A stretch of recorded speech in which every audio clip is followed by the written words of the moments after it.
Bienvenidos hoy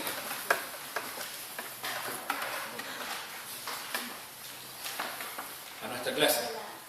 Bienvenidos los que han ido llegando. Anda una lista por ahí para que la puedan ir corriendo. No estaba. ¿No está por ahí? No, la lista la tiene. Anda allá atrás. Perfecto. Ahí lo van a ir tomando.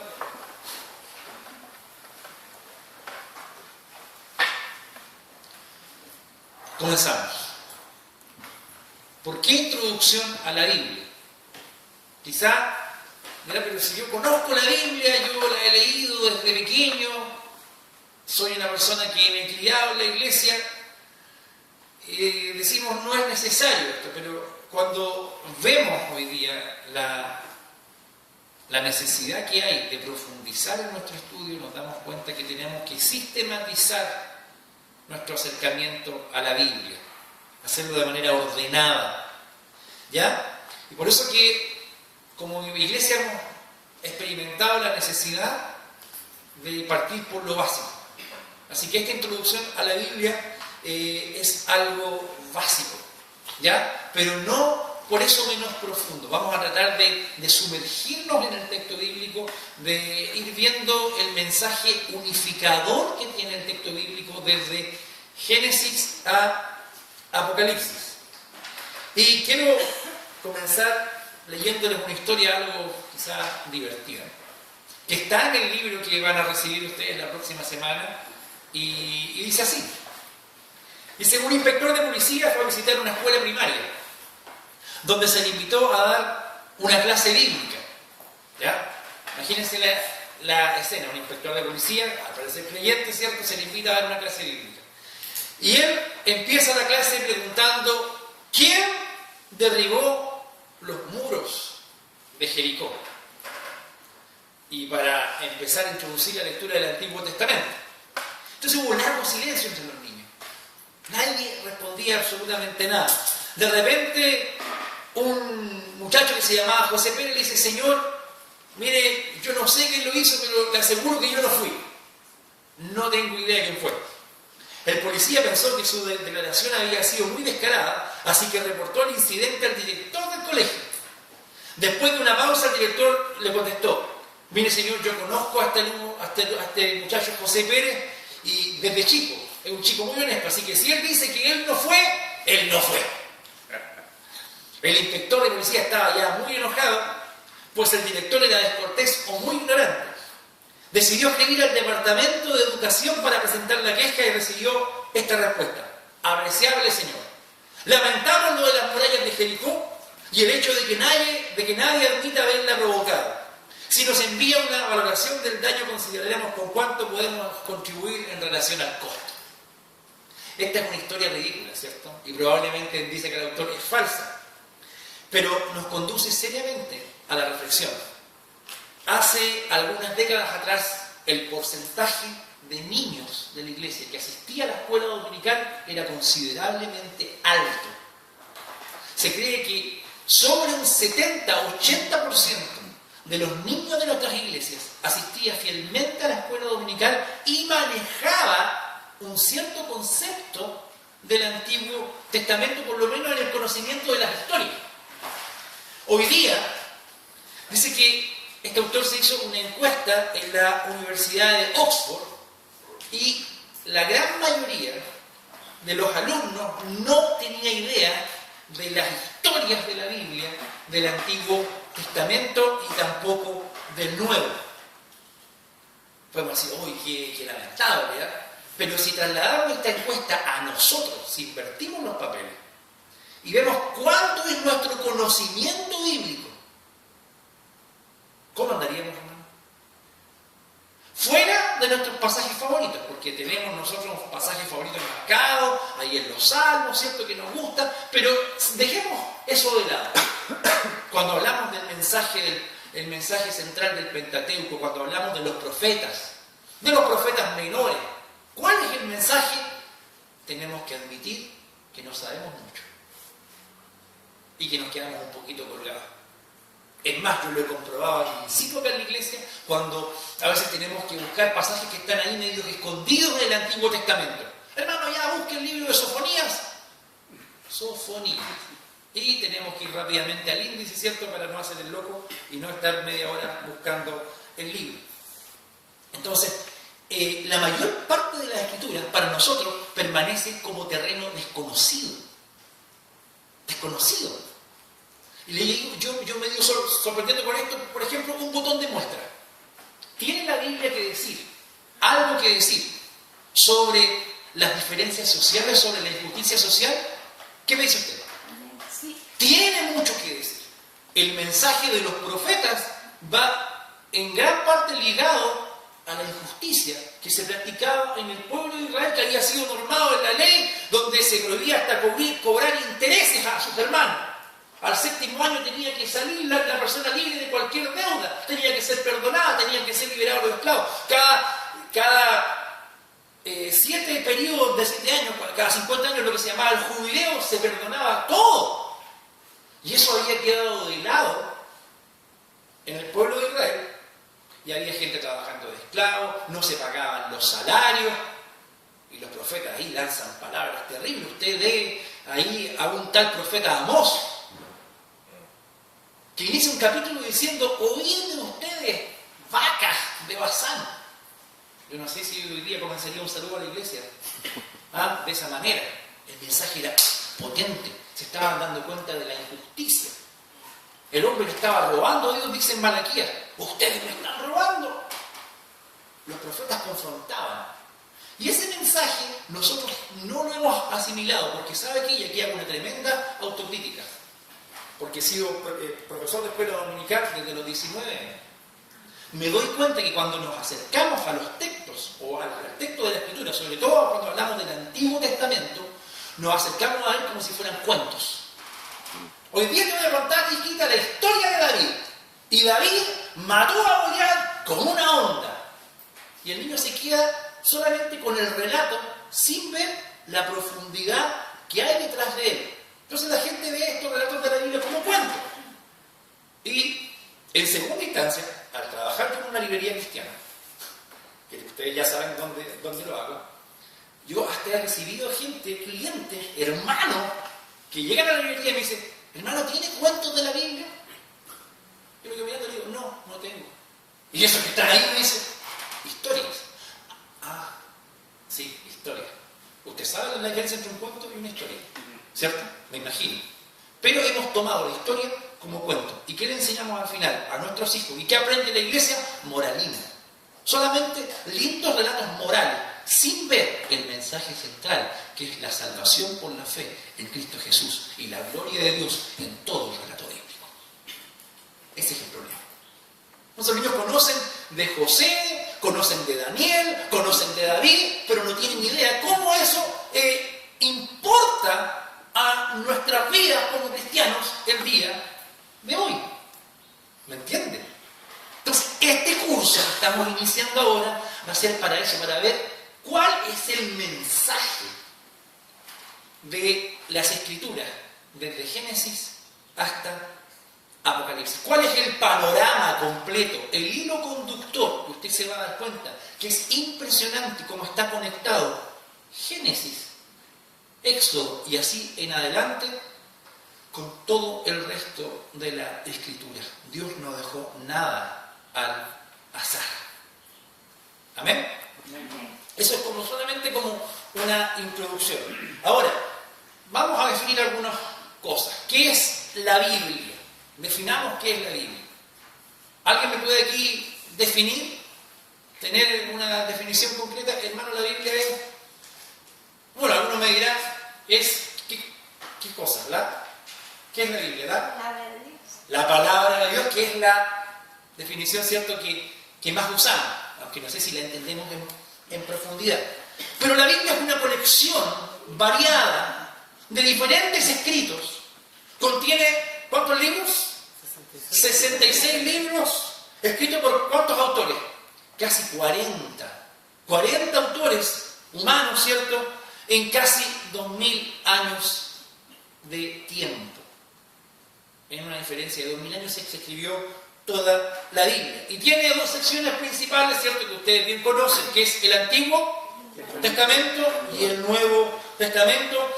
escritas en dos idiomas principalmente. El Antiguo Testamento principalmente en hebreo, aunque con algunas breves partes de arameo también, y griego. Y además combina diferentes tipos de literatura. Y aquí tenemos la primera figura que está acá atrás.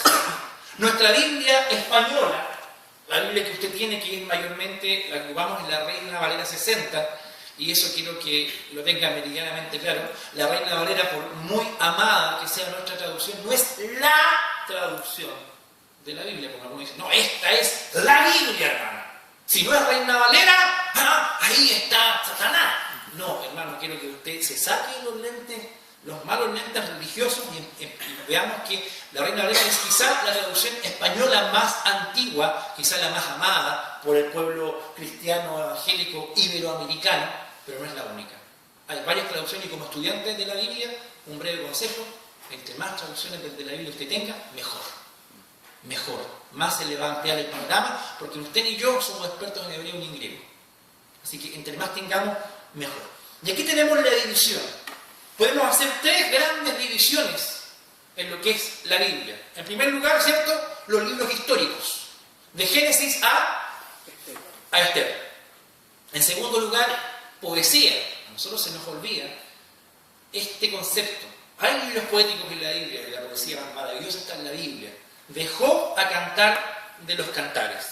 Y los textos proféticos, la profecía, ¿cierto?, desde Isaías hasta Malaquías. Y ahí abarcamos todo el Antiguo Testamento. En nuestra Biblia española, ¿cierto?, los 39 libros del Antiguo Pacto, del Antiguo Testamento, están dispuestos como se muestra aquí en la figura 1. ¿Dónde se inspiró, ¿cierto?, esta división? Esto se sacó de la Biblia griega llamada la Septuaginta, que fue una traducción del Antiguo Testamento hebreo al griego. Usted dirá, ¿por qué? ¿Por qué tradujeron el Antiguo Testamento al griego? Resulta que el pueblo de Israel, cuando sufrió la división en el Antiguo Pacto, se dividió en el reino del norte y el reino del sur. Ambos pueblos fueron invadidos y destruidos.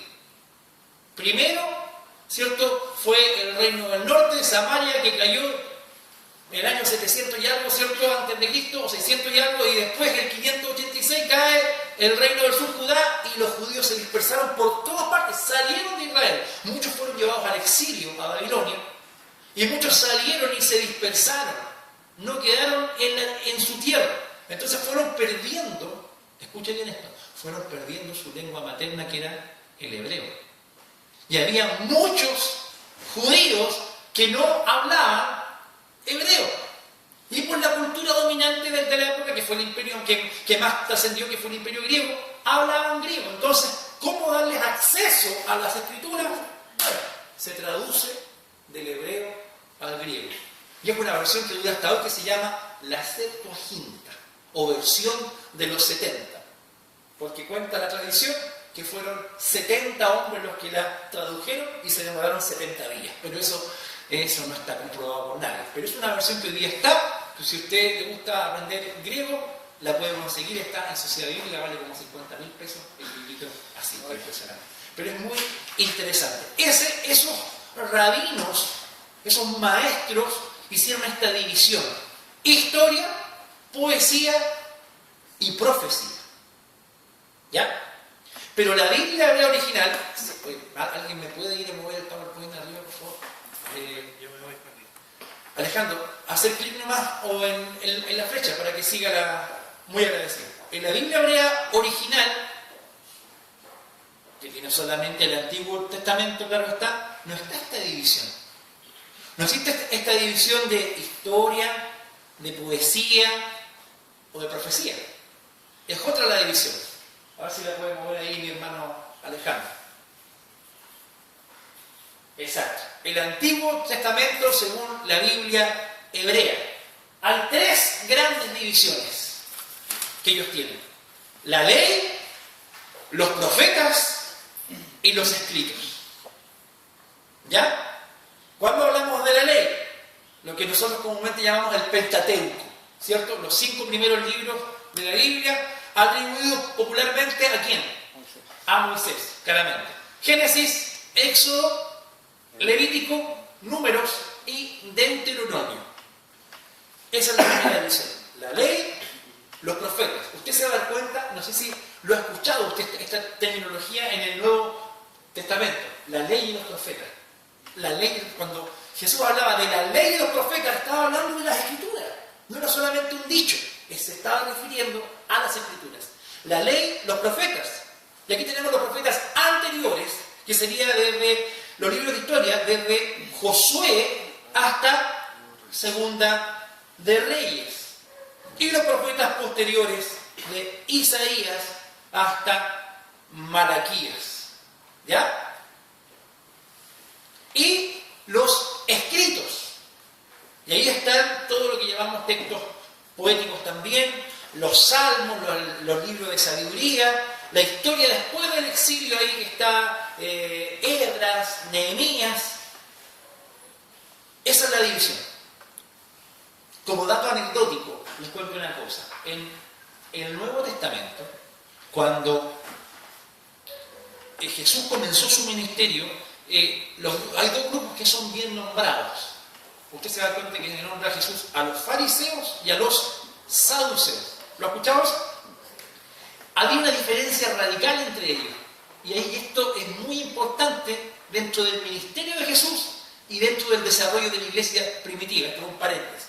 Los saduceos solamente aceptaban los 5 primeros libros de la Biblia. O sea, aceptaban solamente la ley. ¿Te fuiste para adelante, Alejandro? ¿Voy a retroceder un poco? Solamente la ley. Génesis a Deuteronomio. Para los saduceos era solamente eso. No aceptaban ni los profetas ni los escritos. Y por ende tampoco aceptaban, no creían en los ángeles, no creían en los espíritus, no creían en la resurrección. Los saduceos. Curiosamente, los samaritanos tenían la misma creencia. Los samaritanos. Y si usted hace análisis, si usted dice, si tiene una Biblia incompleta, su adoración va a ser también incompleta. Y esto es interesante también para nosotros. Si nuestro conocimiento bíblico es incompleto, nuestra revelación también será incompleta. Por eso es un deber de los cristianos sumergirnos y estudiar el texto bíblico, no porque sí, sino porque ahí está la palabra de Dios. Dios se ha revelado a través de su palabra. ¿Ya? Entonces, los fariseos, por otro lado, ellos aceptaban todo lo que llamamos el Antiguo Testamento, toda la Escritura, la ley, los profetas y los escritos. Aunque Jesús estaba ahí profetizado, y lo vamos a ver más adelante, desde Génesis capítulo 3 en adelante. Y incluso desde Génesis capítulo 1 está ahí, aparece Cristo. Después lo vamos a ver y usted se va a dar cuenta como el verbo de Dios, la palabra de Dios. Activo, el Espíritu Santo activo desde el inicio de los tiempos. Los fariseos aceptaban todo esto. Y ustedes ven más adelante que cuando juzgan al apóstol Pablo se para ahí ante el Sanedrín y dice: yo estoy aquí como fariseo. Se me juzga, dice, porque creo en la resurrección. Y ahí dice que el tribunal se dividió porque los fariseos decían: ciego, creemos en la resurrección, y le pudo haber hablado a algún espíritu, algún ángel le pudo haber hablado. Y ahí ocurría siempre división, y Pablo era muy inteligente y siempre provocaba ese debate cuando lo tomaban, porque estaba dividida la cosa entre saduceos y entre fariseos, y era por esto, por la aceptación de los escritos del Antiguo Testamento. Yo creo que toda la Biblia es palabra de Dios. Amén. Yo no creo que la Biblia contiene palabra de Dios. Yo creo que la Biblia es palabra de Dios. Y eso es una diferencia radical. Eso hoy día marca profundas diferencias entre la corriente moderna o postmoderna, incluso, que va por un lado de la iglesia, y los que nos llamamos conservadores, que creemos que la Biblia es la palabra de Dios y que Dios se ha revelado completamente en su palabra y no hay necesidad más, escúcheme bien esto, de tener una nueva revelación. Amén. La Biblia está completa. Amén. No necesita que se le quite ni menos que se le añada. Nada más. Así que cuidado con las nuevas revelaciones, tan de moda el día de hoy. Vamos a la otra, Alejandro. El Nuevo Testamento contiene ¿cuántos libros? ¿Quién se acuerda? 27. Bien, hermano. Todos ellos escritos en el siglo I después de Cristo, y empieza, ¿cierto?, con los evangelios. Mateo, Marcos, Lucas y Juan, que usted bien conoce, me imagino. Lucas después escribe el libro de los Hechos, es el mismo autor, si no lo sabían. Lucas escribió el evangelio que lleva su nombre y el libro de los Hechos, donde narra, ¿cierto?, la expansión de las buenas nuevas de Jesús, ¿cierto?, después de su ascensión al cielo. De ahí tenemos lo que llamamos las epístolas o las cartas. Ya nadie ocupa el término epístolas. Hoy día ya ni se mandan epístolas ya. La gente todo ocupa el sistema computacional o celular.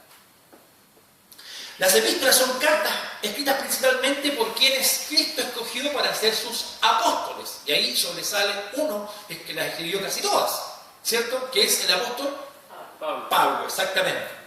Aquí tenemos un fiel admirador y al mismo nombre, Pablo. El Espíritu Santo fue quien les reveló toda la verdad acerca de Cristo, de modo que ellos pudieran enseñar principalmente todo el significado de la salvación y lo que ésta implica. Ellos amplían lo que está en los evangelios. Y ojo, no contradicen lo que está en los evangelios como la corriente moderna pretende hacernos llevar. No, que Jesús hacía esto, pero Pablo enseña lo otro, como que Pablo fuera en contra. Jamás. Jamás. Cristo mismo se le aparece a Pablo. ¿Lo recuerdan? Hechos capítulo 9.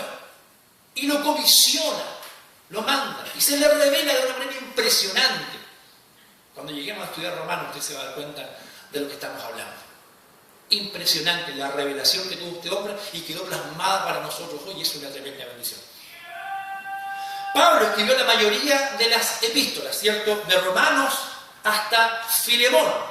De ahí viene Hebreos, y aunque hace un tiempo se aseguraba bien justo que Hebreos había sido escrito por Pablo, no tenemos seguridad de que esto haya sido realmente así. ¿Ya? El Nuevo Testamento también tiene otras epístolas, que son las cartas de Pedro. ¿Cuál otra? La de... No, ahí no está, pero para que se recuerde. Pedro, Juan y Santiago, hermano del Señor.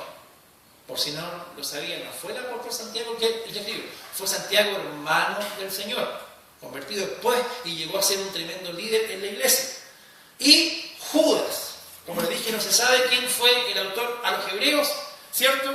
Y nos queda el último libro que es completamente distinto, que es el Apocalipsis de Juan, que es una visión, ¿cierto?, divina que Juan recibió de lo que iba a ocurrir de las cosas que eran y las que habían de ser después de estas, dice el mismo texto, ¿cierto?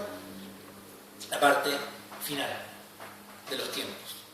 Ahora, lo importante es que entendamos que a pesar de que hay 40 autores distintos, tenemos que reconocer que en el fondo la Biblia tiene un solo autor. Amén. ¿Lo creen ustedes eso? Amén. ¿Quién fue el autor? Si es palabra de quién? Dios es el autor de la Biblia. Es un solo escrito por un solo autor y con un tema principal. Eso tenemos que reconocerlo. Y vamos a ir a la escritura. Segunda de Timoteo 3:16, por favor, ábralo ahí, tenga su Biblia. Segunda de Timoteo 3:16, si alguien lo tiene y lo puede leer fuerte y claro.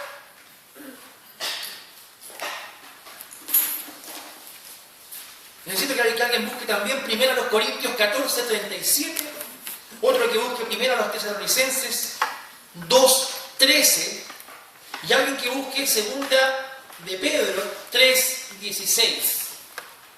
Es muy interesante el 3:16, usted lo puede encontrar en varios, es interesante buscar los 3:16, no solamente Juan 3:16, hay 2 de Timoteo 3:16, no sé si fue escrito adrede así, pero coinciden en mucho. ¿Quién tiene 2 Timoteo 3:16? Hermana Jessica. Toda